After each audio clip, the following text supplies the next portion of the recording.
Home okay के जंगल हमेशा अपना रूप बदलते रहते हैं।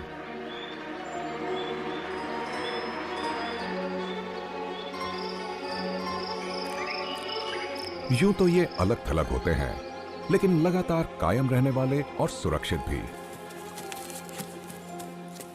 घास की वजह से समंदर के किनारे खड़ी चट्टानें बन जाती हैं। ये जंगल पहाड़ों या ऊबड़ खाबड़ सूखे इलाकों को ढक लेते हैं। ओक या बलूत के ये जंगल एक दूसरे से काफी अलग होते हैं। कुछ एकदम घने जंगल जहां घुसना तक मुश्किल है और जहां शर्मीले जीव छिपकर मजे से जीते हैं।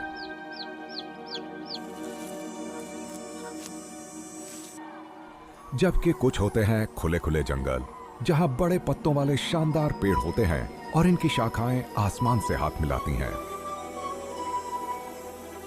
होम ओक्स के चारों तरफ होती है चहल पहल से भरी खूबसूरत दुनिया। ऐसी विविधता जो आपको दुनिया में और कहीं देखने को ना मिले। यह कहना गलत नहीं होगा कि अगर आपको शानदार मेडिटेरेनियन फॉरेस्ट देखने हो तो होम ओक्स के जंगल में चले आइए।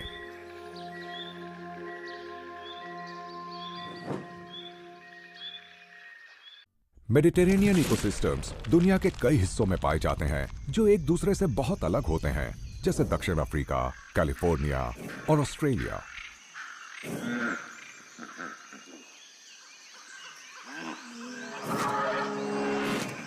लेकिन इसका असली जलवा नजर आता है भूमध्य सागर के आसपास और खास तौर पर एंडालुसिया में।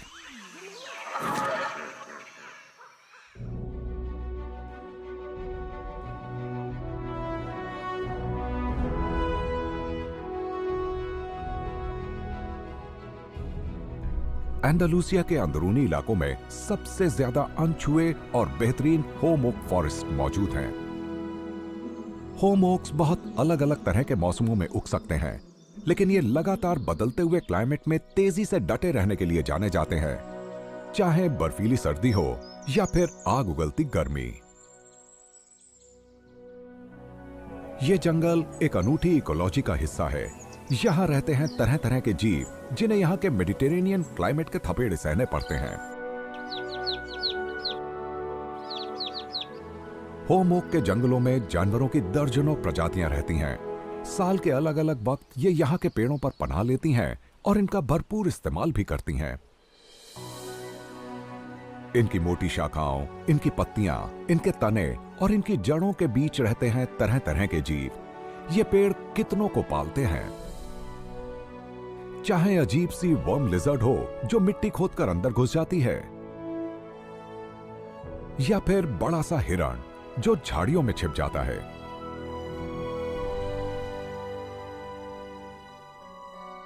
इन पेड़ों की छाया में उगती हैं तरह तरह की झाड़ियां जो इस जंगल को समृद्ध भी बनाती हैं और जिनकी छाया में पलता है ढेर सारा जीवन। मेडिटेरेनियन इकोसिस्टम में सबसे ज्यादा तादाद में पाए जाते हैं ब्लैक वल्चर और आइबेरियन लिंक्स, और इनका जीवन होम ओक्स के इर्द गिर्द ही चलता रहता है।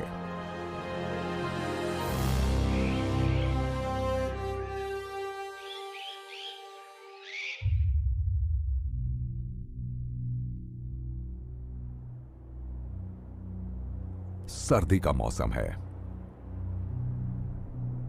कोहरा छाया है और होम ओक का जंगल कोहरे में छिपी अपनी छाया जैसा नजर आ रहा है। रात को कुछ हिस्सों में तापमान -15 डिग्री सेल्सियस तक पहुंच जाता है।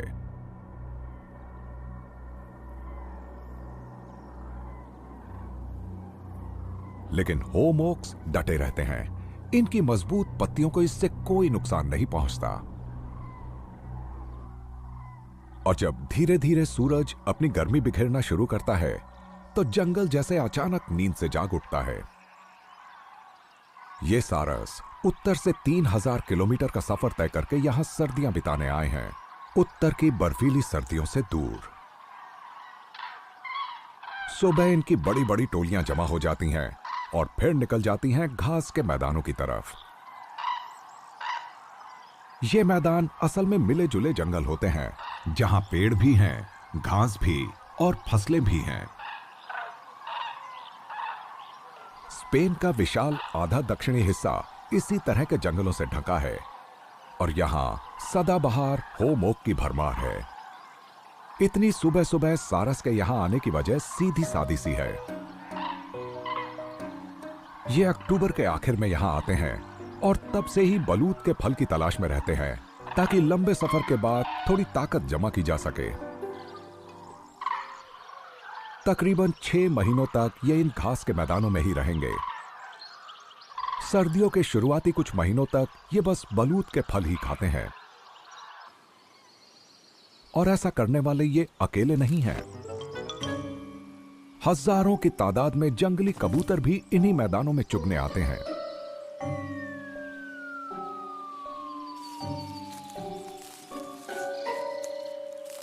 कबूतर तो इन फलों को साबुत निगल सकते हैं, पर सारस के अध खाए फलों को खाना और पचाना इन्हें ज्यादा आसान लगता है।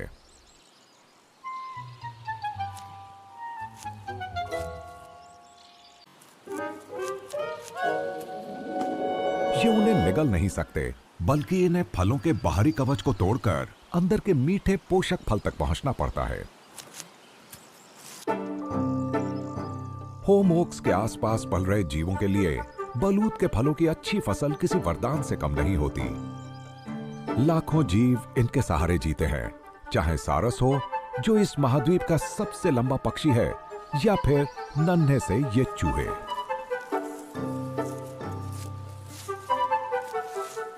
एक हेक्टेयर ओक के जंगल में करीब 800 किलो फल पैदा होते हैं, चाहे स्थानीय जीव हो या फिर बाहर से आए हुए, सभी इनकी जोरदार दावत उड़ाते हैं। वसंत का मौसम आते ही सारस फिर उत्तर की ओर यात्रा की तैयारी करने लगते हैं, पर अभी तो वो इन मैदानों में ही टिके हैं और उन्हें उछल कूद, चीख पुकार और नोक झोंक की आवाजें सुनाई पड़ती हैं, जो मिलन के मौसम का ऐलान है।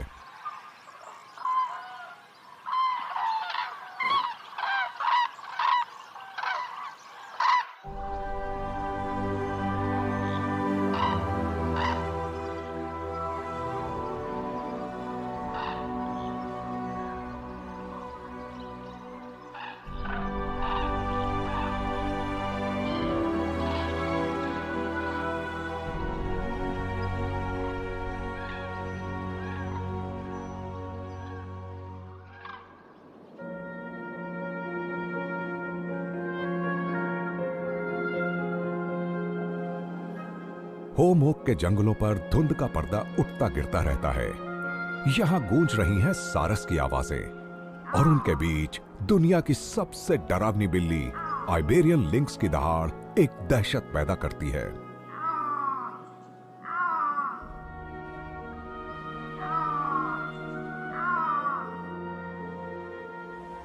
एंडालुसिया के ये जंगल इसके तबाह हो चुके राज की आखिरी निशानियां हैं।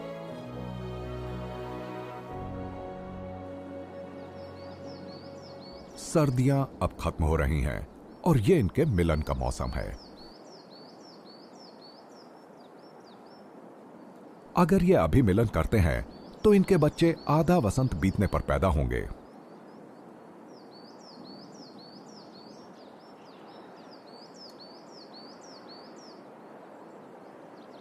ये जंगल में बचे लिंक्स के आखिरी जोड़ों में से एक है।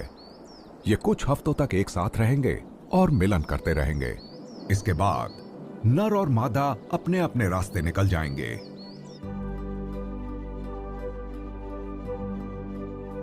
एंडालुसिया में वसंत जल्दी आ जाता है। फरवरी या मार्च में जंगल खिल उठता है। ये जंगल का त्योहार है और इसका फायदा उठाते हुए पंछी अपना घोंसला बनाना शुरू कर देते हैं। ब्लैक बर्ड्स सबसे पहले बच्चों के आने की तैयारियां शुरू कर देती हैं।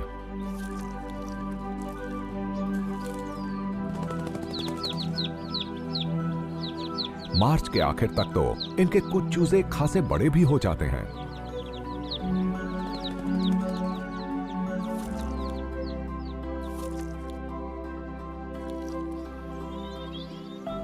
ब्लैक बर्ड्स के बाद बाकी प्रजातियां भी काम में जुट जाती हैं। नथहैच पेड़ों के तनों में अपना घोंसला बनाने की मशक्कत करते रहते हैं। ये डालियों पर मंडराते रहते हैं ताकि तमाम कीड़े मकोड़ों को पकड़ सकें और अपने भूखे बच्चों का पेट भर सकें।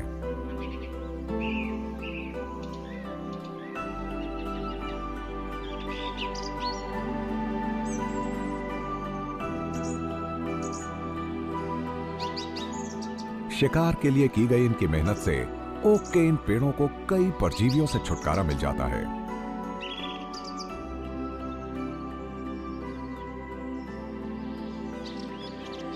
स्पॉटलेस स्टारलिंग्स भी ओक के तने में ही घोंसला बनाते हैं। ऐसे कुछ पेड़ 1000 साल पुराने हैं।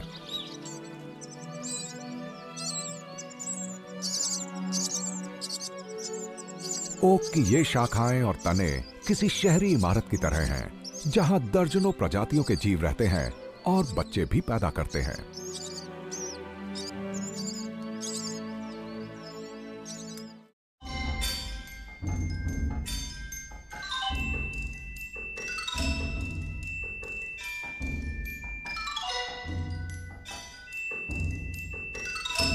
लिंक्स ने खुद को मेडिटेरेनियन के मौसम और इलाके के मुताबिक अच्छी तरह ढाल लिया है। घने जंगल हो या फिर पहाड़ों की तलहटी पर अलग थलग फैले विशाल मैदान। एंडलुसिया के ये होम ओक के जंगल भूमध्य सागर के बेसिन के सबसे विशाल और घने जंगल हैं, और इनकी वजह से लिंक्स आज जिंदा बच पाए हैं और यहाँ वो अपनी पसंदीदा खुराक का शिकार करते हैं, खरगोश।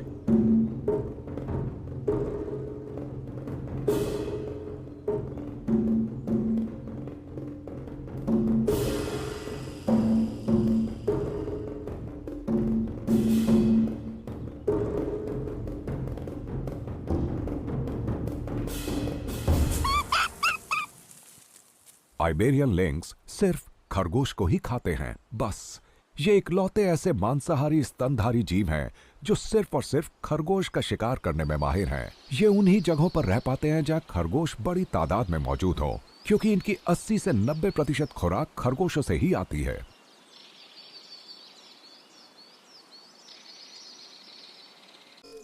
ये इन जंगलों में बड़े मजे से रहते हैं। दिन में ये सूखे ओक के पेड़ों के तनों के बीच छिपे रहते हैं। शाम घिरते ही ये कीड़ों और नन्हे वर्टिब्रेट्स की तलाश में निकल पड़ते हैं, जिसमें सजंगल सूखता ही चला जा रहा है।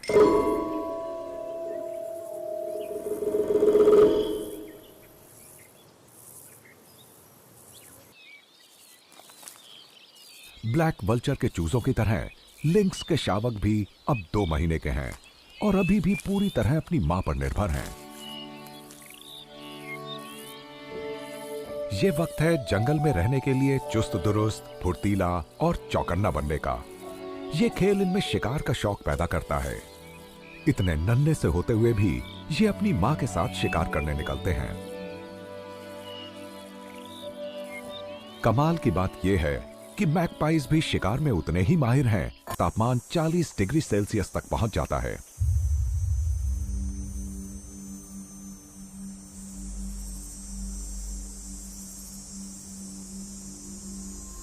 गिद्ध का ये चूजा ना तो भाग सकता है और ना ही छिप सकता है।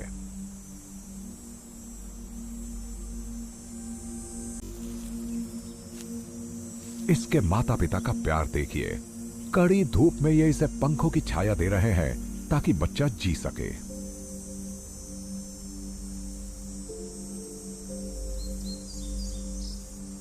पर कभी कभी माता पिता भी गिद्ध के बच्चों की जिंदगी बचा नहीं पाते।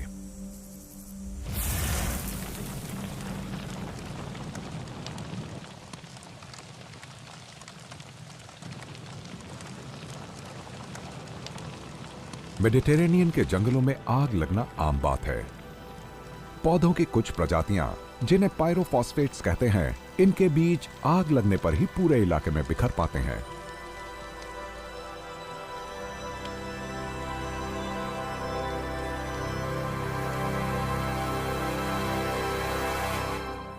जब आग लगती है तो ब्लैक वल्चर के बच्चे अपने घोंसलों में बेबस पड़े रह जाते हैं। ओक के इस पुराने जंगल के दूसरे सिरे पर कहीं बहुत दूर ये माता पिता बेखबर हैं। उन्हें बच्चों पर मंडराते खतरे की भनक तक नहीं लग पाती है। वो तो बस खाना जमा करने में लगे हैं, और जिंदा रहने के लिए गोश्त जमा करना आसान काम नहीं है।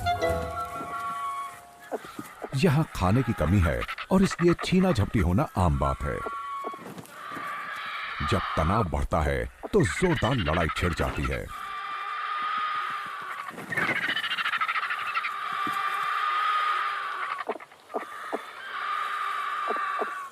अपने विशाल आकार और ताकत की वजह से ब्लैक वल्चर्स दूसरे मुर्दाखोर जीवों पर अपना दबदबा कायम रख पाते हैं।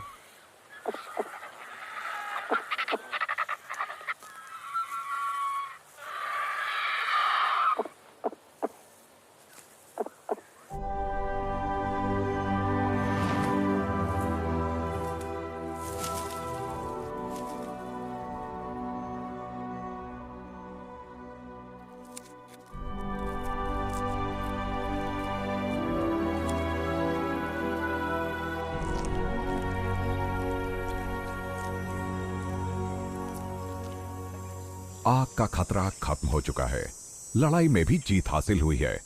अब वल्चर का यह बच्चा मजे से अपना पेट भर सकता है।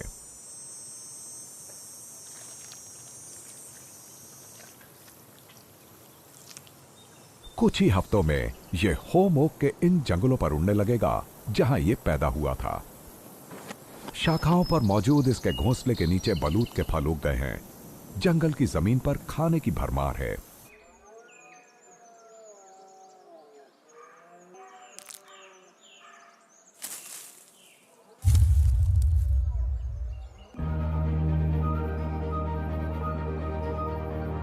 फिर से बादल घिराए हैं, यानी पतझड़ आ रहा है। ओक के इन जंगलों में एक नई आवाज गूंज रही है।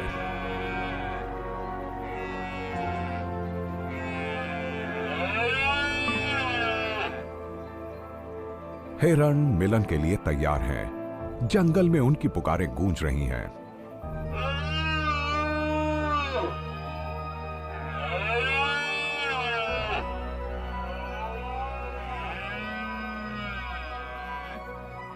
नर अपने हरम में जमा हो जाते हैं।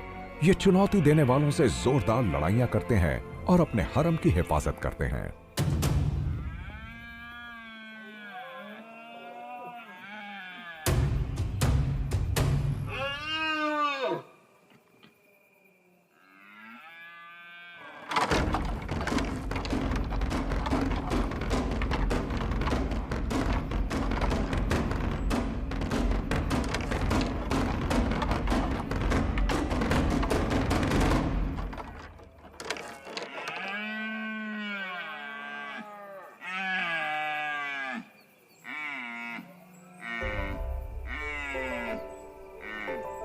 ये थकान भरा वक्त है। बलूत के फल ही इन्हें फिर से नई ताकत दे सकते हैं।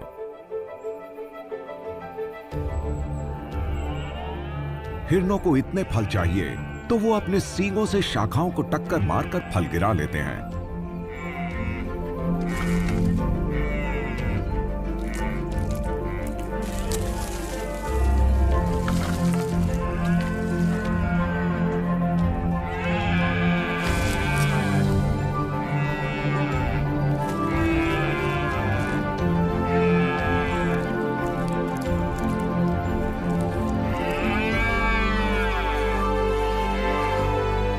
अब तापमान गिर रहा है और ओक के इस जंगल में नए बाशिंदे घर बना रहे हैं। ब्लैक काइट्स अफ्रीकी महाद्वीप चले जाते हैं और इनके घोंसलों में रेड काइट्स डेरा जमा लेते हैं। ये भूमध्य रेखीय जंगल की इन आरामदेह शाखाओं पर पूरी सर्दियां बिताएंगे। एक बार फिर बलूत के पके हुए फल गिर रहे हैं। ओक के इस जंगल के जीव खाने की कमी और भयानक सर्दियों में भी किसी तरह जिंदा बचे रहेंगे। हिरणों का शोर अब खत्म हो चुका है। इनकी जगह सारस की टोलियों की आवाजें गूंज रही हैं, जो उत्तर के दूर दराज के ठिकानों से फिर यहां चले आए हैं। यहां ये लिंक्स, मैगपाइस और ब्लैक वल्चर्स के बीच 6 महीने बिताएंगे।